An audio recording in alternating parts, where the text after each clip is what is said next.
Reduce, reuse, and redecorate, transforming old stuff into new treasures. And today we're doing rags to wreaths. Why do we decorate our home with wreaths? Hi, I'm Dr. K.P. McKee, founder and executive director of a Spacious Place Creativity and Spirituality Center.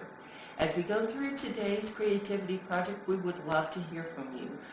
Also, if you have other ideas about ways you can transform things that seem like old stuff into treasures for your home or as gifts, we would love to hear from you. So let's just get right to it. We have an outdoor wreath and an indoor wreath that we're going to look at how to make today. So we're going to look at the supplies first for the indoor wreath. So you're going to need some kind of corrugated cardboard. The thicker the better for this. Some fabric scraps in whatever colors appeal to you. I have 3 colors that I'm going to be working with today.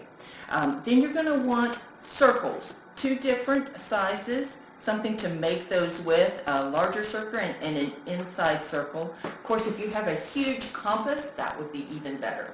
And a pencil to trace the circle with. Something to use as a hanger, maybe cording. I have some raffia here. Or you could use some leather like this. That'd be really cool if you had like denim or something for your wreath. Then you're going to need some kind of lethal weapon for punching holes. I have a skewer here and an awl as a possibility. Something for cutting. You're going to want either a box cutter or an X-Acto knife, something like that. And a pair of scissors for cutting your fabric. So 3 different kinds of tools for cutting things. So that's for the indoor wreath, and we'll use some of those things also for the outdoor wreath. What's different with the outdoor wreath is you're going to want some kind of plastic table cover. For a Spacious Place, we use these plastic table covers till we just can't use them anymore for art projects and stuff. And then we can cut them into strips like this to make these wreaths. Then you're going to want some kind of styrofoam for the base for your wreath, and to trace around that, a permanent marker of some kind, and then something as a hanger that will work for being outside, and I have some fishing line here that would work for that. So I'm just going to move that off of here so we can see what we're doing. And David had suggested also that you could use a Frisbee and cut out the inside of a Frisbee for the outdoor wreath. That would work as well. It's just something that can withstand the elements. So obviously what you're going to do first is you're going to trace the larger circle onto your cardboard. And you could, I just have this because I'm going to use the box again, but you would want to just use the 1 layer. So you're going to trace around the outside. And then you will take your inside circle, and obviously I used whatever I had around the house, and you can too. And you'll want to try to get it evened up so that it's even all the way around.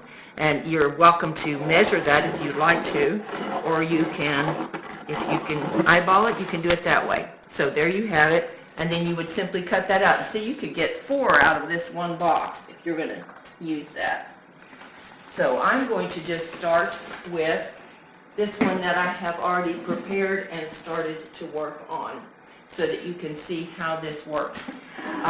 Now, if I were doing this and starting from the beginning, I would go ahead and do my hanger first, but I wanted to not waste a lot of your time by doing this. So I have already prepared this. I did this one with raffia. And all you have to do is you're going to just fold it in the middle and take it through the hole that you have created. I started this one with a skewer, and then I used the awl to make it large enough. Whatever you have to poke a hole will work. And then you're just simply going to take it. I like to hide that a little bit in the back. And it'll go through there, and then you can trim the ends off too. And you have a hanger. This one I am making for my daughter who just bought a new home because I love autumn and the robust colors of autumn. I thought it would look really nice in her home. And what I did was I cut this fabric You want to go about a foot in length just to make it a little bit easier to cut, and the width is up to you, as you can see. And then these are basically the same length. I did it in 3s. These I did smaller, and they're also thinner to kind of so to have an in and out sense with it. So I'm going to start with this one, and all you do, it's just a basic tie. So you're going to tie it, and again,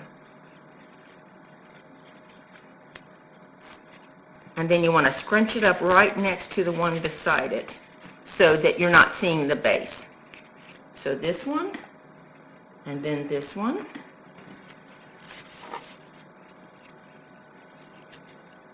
And when you're thinking about fabrics for this, you want to not go with anything that's too thick. This one is about as thick as I would want to get, because you don't want it to be too heavy and hard to handle. It needs to be something you can actually tie.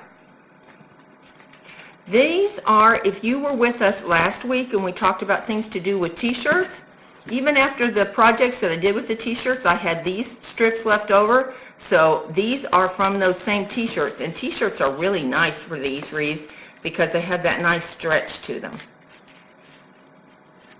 And I'm just going to start over here, and while I work, I'm going to talk a little bit about why we hang wreaths in our homes. The international symbol for hospitality is actually a pineapple and not a wreath.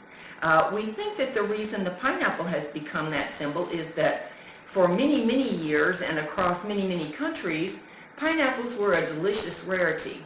And if you had someone visit in your home and you served them pineapple, that was a very generous thing to do indeed, and very hospitable. But why do we use wreaths then? And we can see them on doors all around or hanging over people's hearths. And the reason for that is that we have an ancient history of the wreath. It dates back to the time of the Egyptians and the Greeks. You may remember the laurel wreaths that were worn on heads. Also, Christians have a tradition of the Advent wreath, that is those 4 Sundays leading up to the celebration of Christmas with the candles, and the evergreen wreath that holds them is a symbol of eternity. The circle is a symbol of eternity. And also, nuns, whenever they take their vows, would wear a wreath of flowers in their head. So we've been using wreaths for a long, long time to symbolize significant occasions.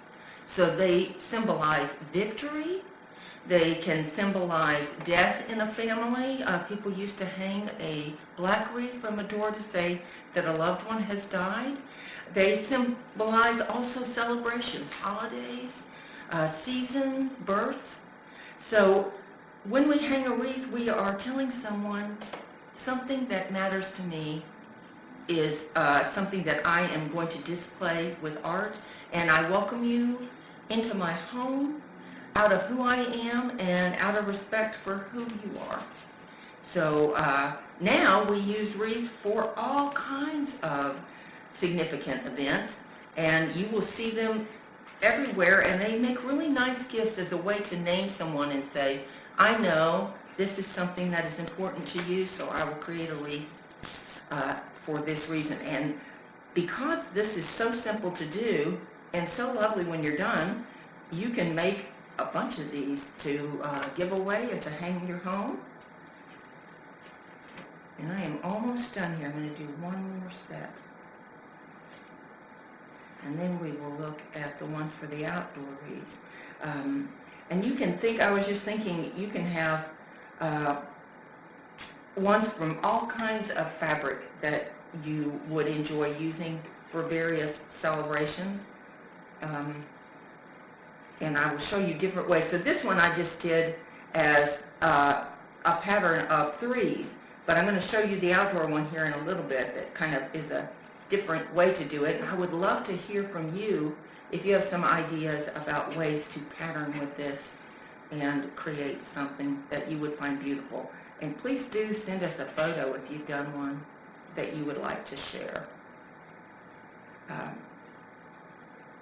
going to do one more tie here, and then that will, and the nice thing about this is once you get it finished, you've pretty much covered up this hot tie that you have. And of course, you're welcome to add things to this if you want to put some beads on between the ties, or tie on some pine cones or something else that feels seasonal to you. I think that turned out really nice. So I'm going to just get this out of the way so we don't look quite so much like a junkyard here. And just show you this one I made on a styrofoam plate, which you would not want to do for hanging outside because it's not heavy enough. But I used fishing line here. I just wanted to show you how this looks, and this is this table cover that I'm reusing after using it for something else. If you are going to do the styrofoam and having hanging outside in the wind or whatever, I would suggest gluing with or putting duct tape with maybe some weights on the bottom, just so that it gives it a little bit of heft, so that it will withstand the elements. So that is how you can make wreaths from rags. We would love to hear from you. If you like this, give us a like on Facebook. Also, we would welcome for you to revisit it. You can look again on our website, www.aspaciousplace.com. It'll also be on our Facebook page and on YouTube as well. And then we're going to be back on October the 6th with a new version of this. Going into the holidays, we're going to be thinking about how we can reuse things we have around the house to create a home that is celebrating the different seasons of the year. And also with that in mind, we have something on November the 10th called Facebook Live. I thought I had brought Other my side. flyer. Okay, I thought I had them here. It is called Gifted to Give, and I have flyers here, and we have them in both English and Spanish. Let me get the Spanish slide up. It is a Sunday afternoon, and we do it at the Mary Lee Foundation Southport location. You come and make holiday gifts from simple or recycled materials for a very reasonable price. And we'll have musicians there to help us get in the holiday spirit, and some great food from Panera Bread and from our donors. So please let us know if you'd be interested in coming. We would love to have you. Also, we're always looking for volunteers for the event. So if you're interested in that, you can email kaye@aspaciousplace.com, or you can call our phone number 512-807-6863. So we will close with prayer and look forward to seeing you all again on October 6th as we're doing more reduce, reuse, and recycle. God, the events of our lives are what help us write our stories.